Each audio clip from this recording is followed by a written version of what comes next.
సరే ఏదో అవన్నీ ఓకే అవన్నీ వదిలే పని.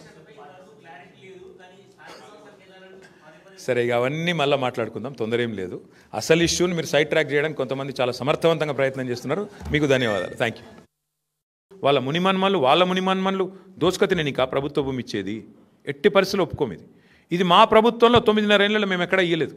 చాలామంది వచ్చినారు బ్రోకర్లు మా దగ్గరికి కూడా, కానీ మేము చేయలేదు ఇట్లాంటి గలీజ్ పని. ఎందుకంటే ప్రజల సొత్తు.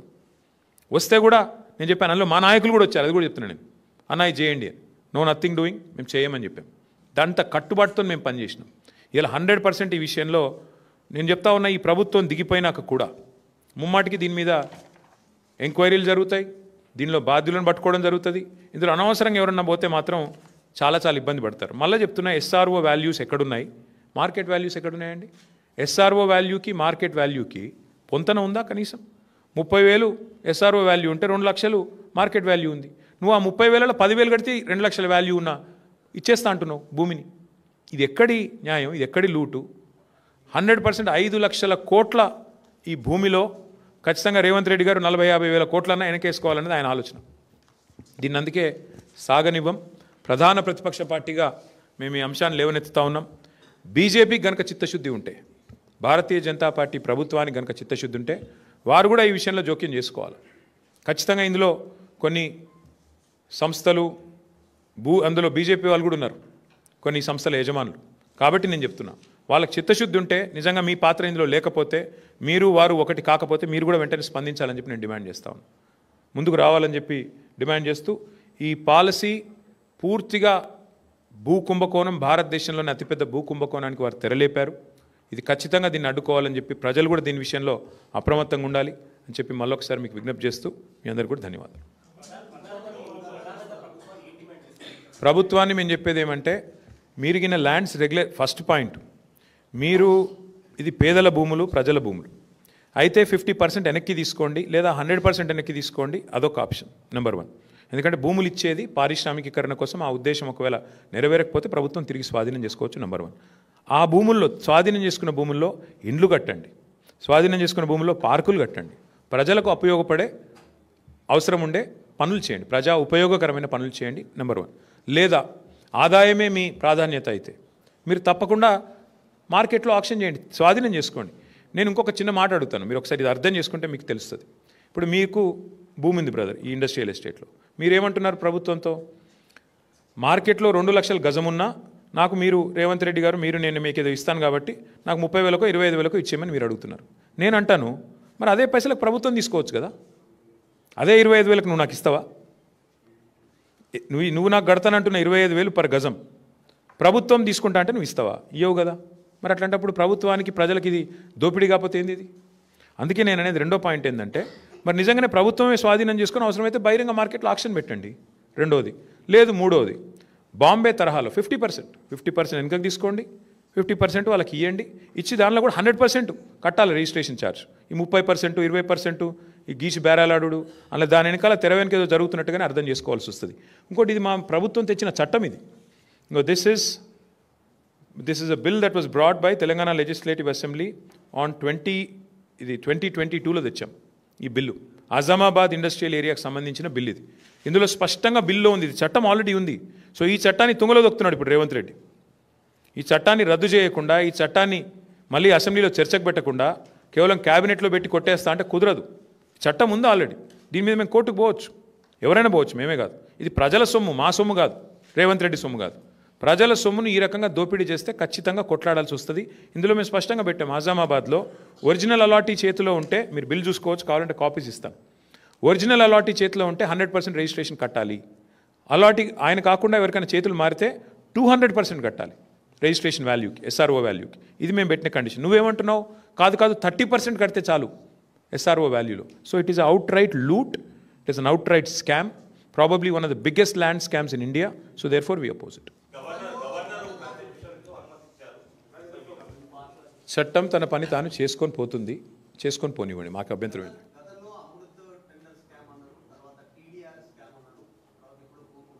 ఇదేది ఇది ఎట్లా ఉందంటే, ఇవాళ జాయింట్ వెంచర్ గవర్నమెంట్ నడుస్తుంది తెలంగాణలో. కాంగ్రెస్, బీజేపీ కలిసి ప్రభుత్వాన్ని నడుపుతున్నాయి. మేము అమృత్ స్కామ్లో ముఖ్యమంత్రి గారి బావమరిదికి కేంద్ర ప్రభుత్వం వర్క్ ఇచ్చింది. ఆయనకు అర్హత లేకపోయినా, ఫైనాన్షియల్ కేపబిలిటీ లేకపోయినా ఇవాళ 2 crore టర్నోవర్ ఉన్న కంపెనీకి 1137 crore టెండర్ ఇచ్చారు. మరి కేంద్ర ప్రభుత్వం, రాష్ట్ర ప్రభుత్వం, కాంగ్రెస్, బీజేపీ ఎంత లోతుగా సంబంధం ఉందో దాన్ని బట్టే చెప్పొచ్చు. వెంటనే ఒక బీజేపీ ఎంపీకి ఇక్కడ ముఖ్యమంత్రి గారు 1350 కోట్ల వరకు ఇక్కడ స్టేట్ గవర్నమెంట్ ఇచ్చింది. అంటే ఎంత లోతైన జాయింట్ వెంచర్ అయితే దాన్ని బట్టి చెప్పొచ్చు. సో అమృత్ అట్లా. టీడీఆర్ మీరు చూస్తున్నారు, టీడీఆర్ కూడా మొత్తం ఇవాళ ఎక్కడ పోతారు, వాళ్ళు ఎక్కడ పోతారు, మేము ఎక్కడ పోతాం. మళ్ళీ గవర్నమెంట్లోకి వస్తాం, అన్నీ తెరుస్తాం, అన్ని బుక్కులు తెరవాల్సి వస్తుంది. ఎవరెవరి చేతిలో ఉన్నాయంటే ఇందాక నేను చెప్పిన బ్రోకర్ల పేర్లు చెప్పాను కదా 10 మంది, ఆ దండుపాలెం బ్యాచ్ చేతిలోనే టీడీఆర్లు అన్నీ కొనుక్కున్నారు. ఇవాళ వాళ్ళే చేస్తున్నారు ఇదంతా. డెఫినెట్గా ఇది కూడా బహుశా భారతదేశంలో ఎవరు చేయనంత పెద్ద కుంభకోణం ఇది. 9,292 acres of industrial lands being converted for literally free of cost almost చేసి దీని వెనకాల అగ్రిమెంట్లు, దీని వెనకాల కుంభకోణాలు, దీని వెనకాల ముఖ్యమంత్రి గారి ఫ్యామిలీ మెంబర్సు, వాళ్ళ చుట్టూ ఉండే బ్రోకర్లు, వాళ్ళు చేస్తున్న వ్యవహారం ఇది. వీ విల్ డెఫినెట్లీ నాక్ on the doors of court of law.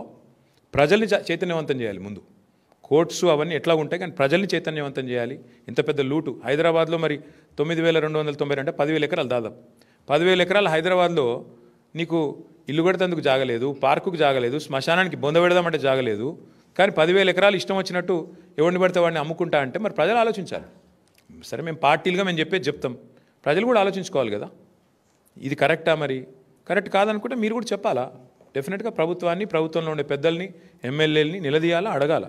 So ఆలోచిస్తాం మేము కూడా పార్టీగా కూర్చుని ఎట్లా పోవాలి, ముందు కార్యాచరణ ఎట్లా రూపొందించాలో ఆలోచించుకుంటాం. సారీ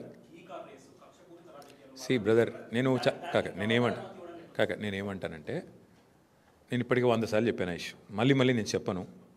ఇక చెప్తే కూడా బాగుండదు. మళ్ళీ మీరు నాకు తెలుసు మీరు ఏం చేస్తారో. చాలామంది ఇక్కడ ఉండే మీడియా సంస్థలు ఎట్లయిపోయినాయి అంటే ముఖ్యమంత్రి గారిని పాపం మీ అందరూ అన్నట్లు కొందరు రక్షణ కవచంలా కాపాడుతున్నారు, కొందరు వాళ్ళకు అనవసరంగా ఇప్పుడు నేను దీని మీద ఎక్కువ మాట్లాడితే అది రాస్తారో దీన్ని రాయారు నాకు తెలుసు. అందుకే నేనేమంటానంటే చట్టం తన పని తాను చేసుకుపోతుంది. నేను ఇదివరకే చెప్పాను ఏ తప్పు చేయలేదని, ఏ తప్పు చేయలేదు. నేను లై డిటెక్టర్ టెస్ట్కే రెడీ అని ఏం చెప్తాను, అంతకంటే ఊకే ఎన్నిసార్లు చెప్పిస్తారు నా తన మాట. ఇప్పుడు నేను అడిగేది 9,292 కోట్ల విలువైన ప్రభుత్వ భూమి హైదరాబాద్లో, which is worth about 4.5 to 5 lakh crore. దీన్ని ముఖ్యమంత్రి గారు ప్రభుత్వం ఏ బేసిస్లో అడ్డికి పావు షేర్ అమ్ముతున్నది, ప్రజలకు ఇవ్వకుండా ప్రజల సొమ్మును ప్రైవేట్ వాళ్ళకు కట్టుబెట్టే ప్రయత్నం ఎందుకు చేస్తున్నది, దానికి ప్రధానంగా ప్రభుత్వం సమాధానం చెప్పాలి. ఒకరు అడగండి ఏమంటావు బ్రదర్, మళ్ళీ చెప్తున్నా, ఎవరు అనుమతి ఇచ్చినా ఎవరేం చేసినా చట్టం తన పని తాను చేసుకపోతే మా పని మేము చేసుకుపోతాం. ఏముంది అందులో? ఎట్లా పోయినాం కదా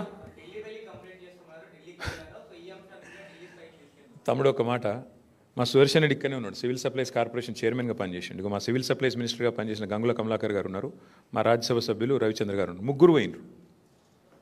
ఏది కూడా మేము స్టార్ట్ చేసి వదిలిపెట్టేటోళ్ళం కాదు. మేము పోయినాం, ఈడీ దాకా పోయి ఇచ్చి వచ్చినాం. కానీ ఏముంది, అలా ఈడ కలిసిపోయి ఉన్నారు, మంచిగా జాయింట్ వెంచర్ గవర్నమెంట్ నడుస్తుంది. అరే పొంగులేటి శ్రీనివాసరెడ్డి గారి ఇంటి మీద రైడ్ అయితే ఈడీ 2 రోజులు రైడ్ అవుతుందా? ఈ రోజు వరకు మీరు అడగారు, ఆయన చెప్పాడు, ఈడీ కూడా చెప్పాడు. ఈ దేశం అట్లా నడుస్తుంది, ఏం చేస్తాం. మంచి జాయింట్ వెంచర్, బ్రహ్మాండమైన అక్రమ సంబంధం, బహుశా భారతదేశంలో ఎక్కడ ఉండేది ఇంత దరిద్రమైన రిలేషన్షిప్. అట్లాంటిది నడుస్తుంది రాష్ట్రంలో. మీడియా రాయదు, మీడియా అడగదు, అడుగుడంతా మమ్మల్ని అడుగుతారు, ప్రతిపక్షంలో ఉన్న వాళ్ళను.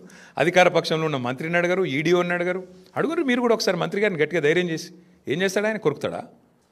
కొడతాడా? బాంబులు వేస్తా అని బెదిరిస్తారు, అంతే కదా. సరే ఏదో అవన్నీ ఓకే, అవన్నీ వదిలే పని. సరే ఇక అవన్నీ మళ్ళీ మాట్లాడుకుందాం, తొందర ఏం లేదు. అసలు ఇష్యూని మీరు సైడ్ ట్రాక్ చేయడానికి కొంతమంది చాలా సమర్థవంతంగా ప్రయత్నం చేస్తున్నారు. మీకు ధన్యవాదాలు. Thank you.